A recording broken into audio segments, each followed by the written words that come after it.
राति पाहिले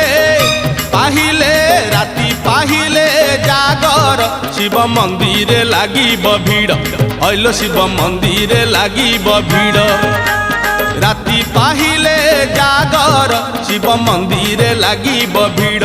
हइलो शिव मंदिर लागिब भीड़ पहिली दर्शन पहिली घर्षण पहिली दर्शन पहिली घर्षण पहिली पंडा पहिली धंडा पहिली भोग पहिली जोग पहिली भक्त बड़ राति पाहिले पाहिले राति पाहिले जागर शिव मंदिर लागिब भीड़ हइलो शिव मंदिर लागिब भीड़।